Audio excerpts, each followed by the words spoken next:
Now turn to Section 1. Section 1.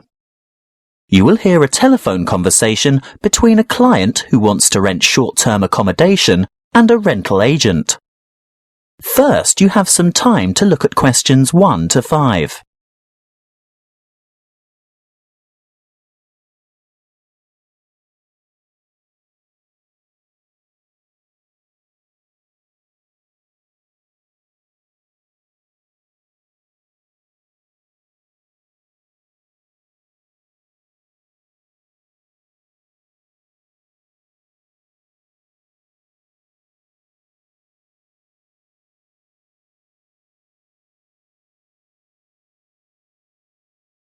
Now we shall begin.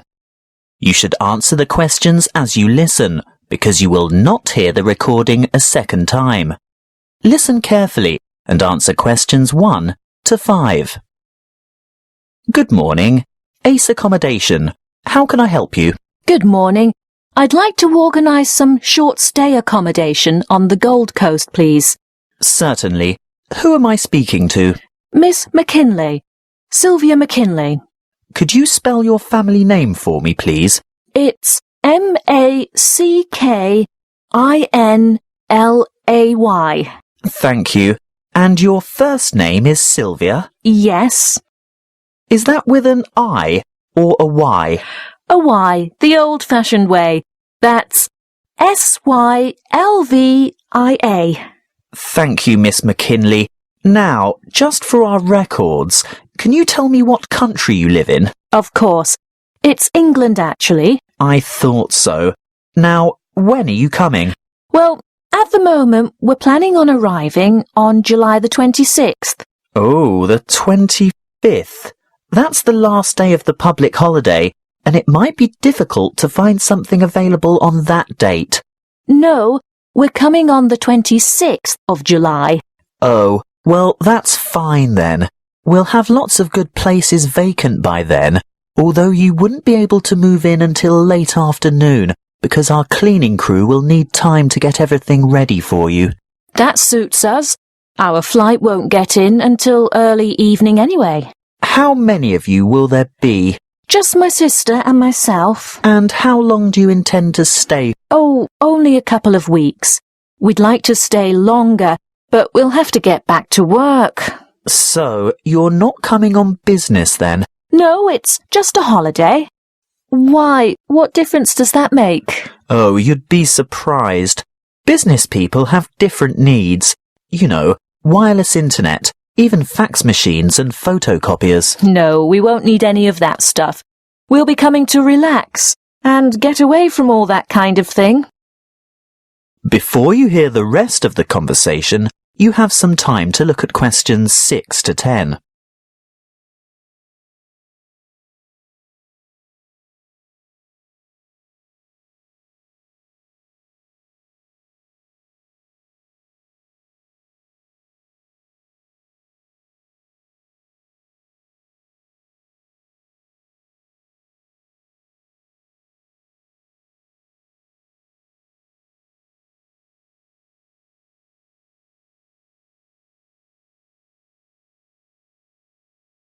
Now listen and answer questions 6 to 10. Good. Now, what exactly are you looking for? A house, a duplex, or an apartment? What's a duplex? Oh, that's what you might call a townhouse or a unit. You know, 2 houses semi-detached on the same property. Oh, I see. I think an apartment will suit us just fine. And how many bedrooms? 2. 1 or 2, it depends on the size. My sister and I don't mind sharing if it's a decent-sized bedroom with 2 beds. Well, that makes it easier. And car parking? Will you require a lock-up garage? They're a little harder to find with an apartment. We'll have a hire car, and as far as I know, there are no regulations concerning car parking. I think as long as it's not parked on the street and it's secure, there shouldn't be any problems. OK. Now, I'm assuming you want something by the beach. Yes, that's the idea. We want to enjoy the surf, sand and sunshine. Okay, but before we settle on an area and discuss your price range, I'll need to know about other necessities. What do you mean? Well, for example, do you want to be close to a shopping mall or the casino or the fun parks? Or do you want to be in a complex with or near a swimming pool? No, none of that really matters to us. But we'd like to have reasonable access to the motorway so that we can drive up to Brisbane to visit friends there. Well, there are quite a few lovely small towns to choose from. There's Main Beach, which is north of Surfer's Paradise, or Mermaid Waters, which is a bit further south, or Palm Beach, which is quite a bit further south. Mermaid Waters sounds delightful. Is it close to the motorway? Well, not really. The M1 is actually closest to Palm Beach, and prices are likely to be more reasonable there too. That's settled then.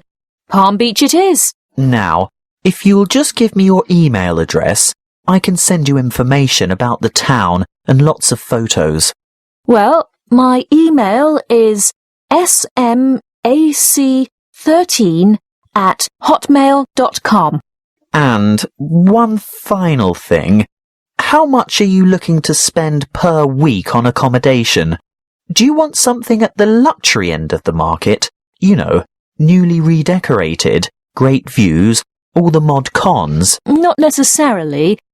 Could we get something clean, comfortable and reasonable for $1,200 a week? Could you stretch that to $1,500 a week? I've got a property in mind that you'll absolutely love, but you'd have to go to $1,500. $1,200 wouldn't cover it. All right then, but that's our top limit. Good. I'll get onto this straight away, and there should be something in your inbox shortly. That is the end of section 1. You now have half a minute to check your answers.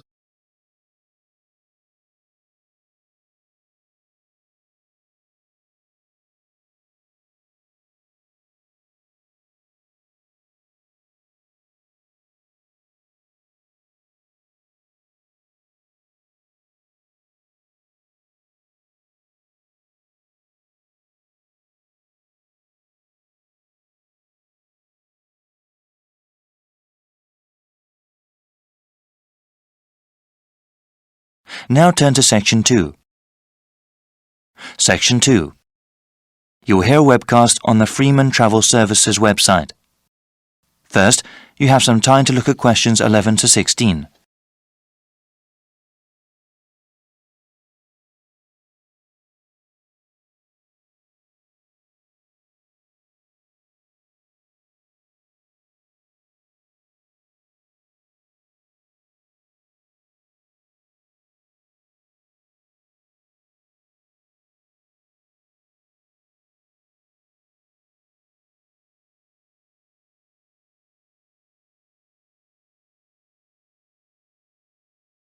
Now listen to the first part of the webcast and answer questions 11 to 16.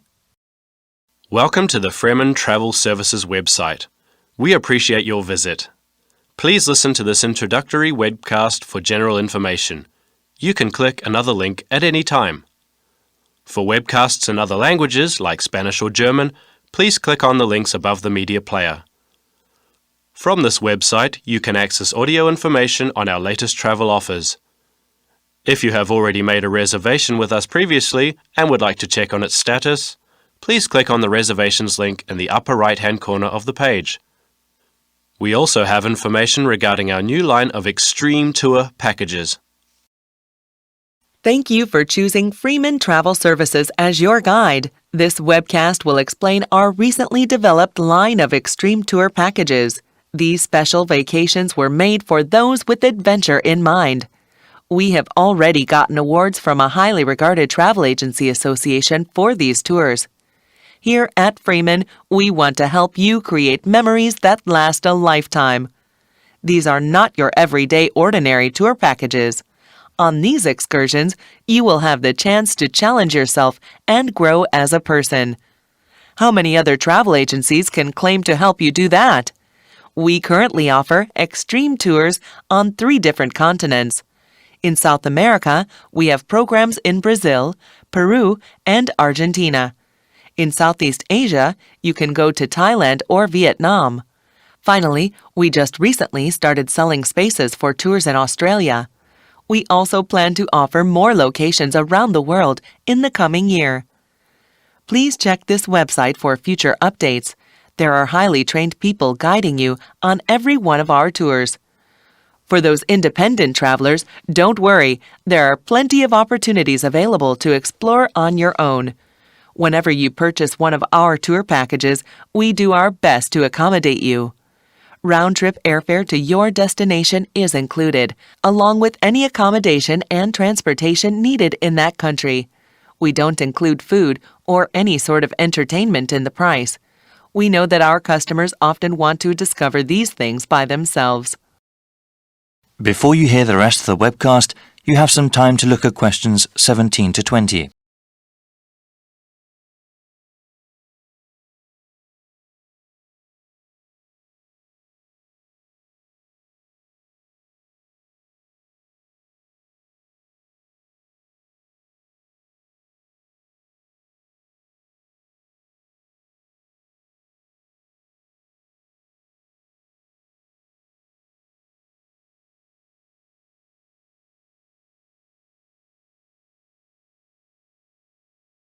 Now listen and answer questions 17 to 20. Following is a brief summary of some of the tours that we offer. Peru is home to an ancient civilization. The Andes Mountains provide stunning views to enjoy when you go hiking and camping on our 5-day tour package. There will also be an opportunity to see ancient ruins and also to go whitewater rafting. The people in Peru are very friendly, and you will not forget their generosity and warm hearts. Another extreme tour package we have is in Thailand. They have a very unique culture there, and even our 7-day vacation there might not be enough to see everything. The tour includes an overnight stay on a riverboat, parasailing, and a visit to one of Thailand's biggest cities, Chiang Mai. We also have an excursion to an elephant ranch that you do not want to miss. Finally, we have something really special for you in our newest vacation package in Australia. We have over 2 weeks of activities, that is 14 days, which take you from the Gold Coast to the Outback and to some of the continent's most exciting places. Go on this tour if you want to scuba dive with thousands of tropical fish at the Great Barrier Reef. See the awesome beauty of Australia's deserts, and party in some of the best clubs and bars in the country. Thank you for considering Freeman Tours. I invite you to look at the comment board on this website. There you can read the testimonials of all the people who have gone on our tours. That is the end of section 2. You now have half a minute to check your answers.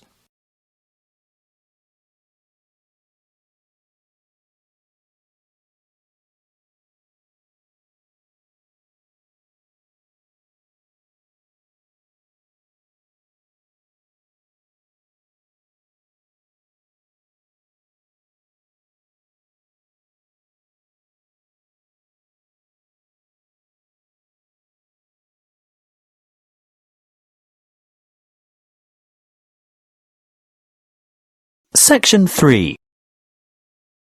You will hear a conversation between an academic advisor and a student asking for information about a particular subject that she wants to study.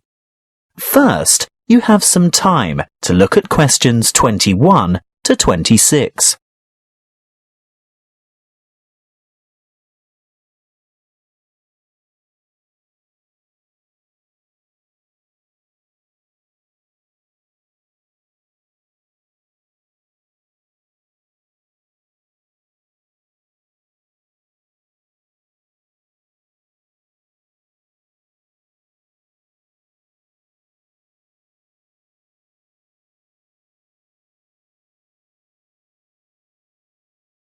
Listen carefully and answer questions 21 to 26. Come in and take a seat. Thank you. Now, you've made an appointment to see me with regard to one of the papers you want to enroll next semester. Yes, that's right.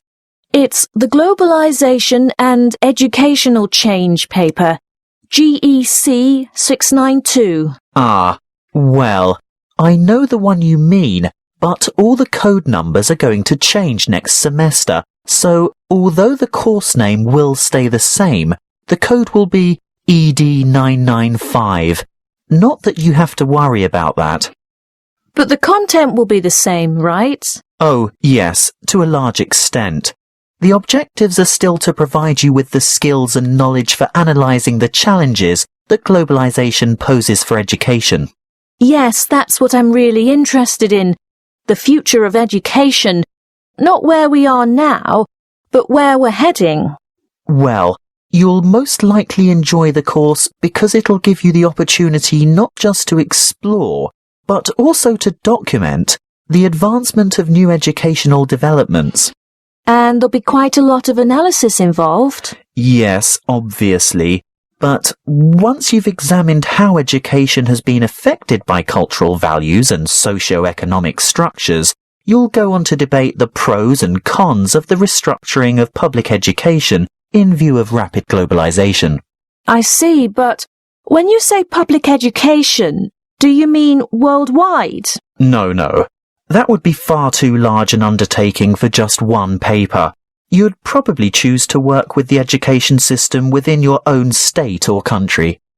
Sounds interesting, but isn't it a bit restrictive? Not at all. From there, you'd move on to explore the impact of internationalization on curriculum diversity in both developing and developed countries. Have you had a chance to look at the assessment criteria yet? Actually, I have. And it makes me a bit nervous just thinking about it. Why's that? Well, I see that the first assignment starts with an illustrated PowerPoint presentation to the rest of the class. I've never done one before. No need to worry. You can get help with that. Anyway, this presentation isn't graded. It's what we call a formative assessment. The feedback you get will help you to finalise the written review. That's a review of those academic articles in the first part of the reading list, right? Yes, but you only have to choose 5 of them. That first assignment is worth 30%. And the second assignment? There are 2 parts to that also, and both are graded. 20 marks will go towards your participation in a seminar, and then there's a 5,000-word essay, which will be graded out of 50. Thanks. Before you hear the rest of the conversation, you have some time to look at questions 27 to 30.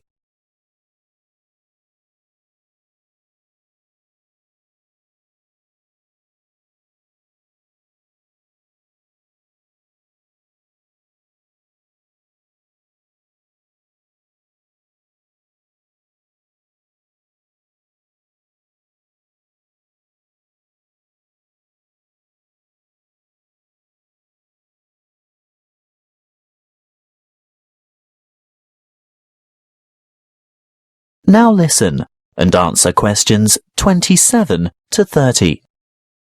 Is there anything else I can help you with? Yes. The reading list is quite long. Where do you think I should start? Well, I'd suggest you leave the articles until the semester is underway, but a good preparation would be to look at some of the major texts. These ones here. In any particular order? You could start with this one by Tower, here at the bottom of the page. Sorry, who? Tower. Tower. 2007. Comparative Education. That should give you a good basis. Then move on to Eliot. Educational Issues of the New Millennium. But be sure to get the 2008 edition, not the original 1998 edition, because so much has changed since 1998. The new edition has extensive revisions and a lot of new material. OK, so that's Tower first, then Eliot. I think I could handle a couple more over the summer break. Well, in that case, look for Brown's Education and Globalization, published in 2009. Actually, there are quite a few books by Brown, but I'd start with that one and leave his others till much later. And I'd also really recommend this one here, Globalization and Knowledge Policy by York, published quite recently in fact, 2010. That is the end of section 3. You now have half a minute to check your answers.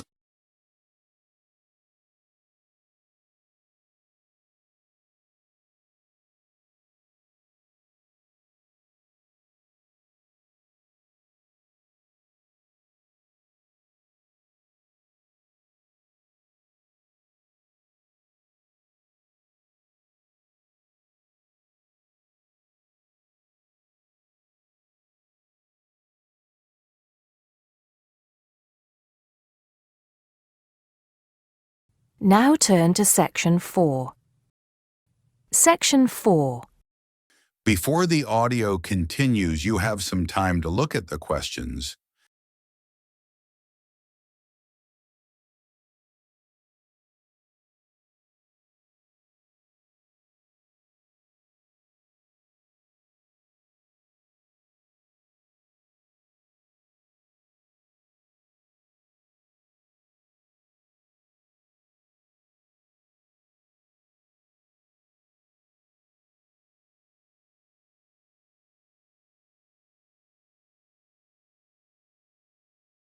Now listen carefully and answer questions 31 to 40. I am going to talk about one of my favorite animals today, the grey wolf. Similar to other top-level predators, like the shark, wolves sometimes have a bad reputation. It is true, they do sometimes attack herds of livestock that people depend on. In nature, however, grey wolves are a critical part of the ecosystem. Wolves are larger than the average dog. They also have a keener sense of smell since they are not a domesticated species and still live and hunt in the wild. They hunt in small packs and actually have a sophisticated social system. Scientists have observed that wolf packs are well defined by hierarchies. There is one hierarchy for male wolves and one for female wolves. At the top of each is an alpha male and an alpha female. They are not leaders of the pack according to the human definition, but they seem to have special privileges compared to the other wolves. This privilege has to do more with reproducing rather than having more food. Any pair of wolves in a pack may breed, but it is usually the alpha pair's wolf pups that are the most successful. Other pairs may not be able to raise their offspring to maturity, especially when there are limited resources. The alpha status among wolves is not permanent. Wolves are free to challenge the alpha male. These challenges are not necessarily physical fights, but are mostly ritual confrontations that involve bluffing and posturing. There is always the potential for violence, though, and sometimes the jockeying for the alpha status is fatal for one of the participants. The range of the grey wolf and its subspecies used to be quite extensive, almost the entire continents of Asia and North America, and the whole of Europe as well. They are now found mostly in Canada, Alaska, the northern reaches of Eurasia, and a few other scattered pockets. In some parts of the world, grey wolves have actually been reintroduced into the wild. Many people were opposed to these programs at first because they thought it would cause economic hardship for livestock owners. In the United States, local ranchers around the Yellowstone National Park area refused to allow any wolves back. Supporters of the program knew that without cooperation from ranchers, the wolves would likely be shot and killed. Those supporters knew how important the program was and agreed to compensate ranchers for livestock lost to wolves. This important compromise paved the way for the reintroduction of wolves to Yellowstone in 1995, where they hadn't been seen for over 70 years. The reintroduction has been a great success. Studies show that the biodiversity within the park has increased and is sustaining itself. After the last grey wolves in the park were killed in 1926, the population of elk and deer soared, decreasing the number of plants available to beaver and moose. The beaver eventually became extinct there. The population of other predator species, like the coyote, exploded. This, in turn, caused rodent populations to crash. This crash led to a decline in bird species like hawks and eagles. These negative trends have all reversed since the wolves came back. As a result, Yellowstone National Park is a better, healthier place. The local economy also benefits because people are not only interested in seeing more biodiversity at the park, but also the wolves themselves. This brings in tens of millions of more dollars annually to local lodgings, restaurants and stores. That is the end of section 4. You now have half a minute to check your answers.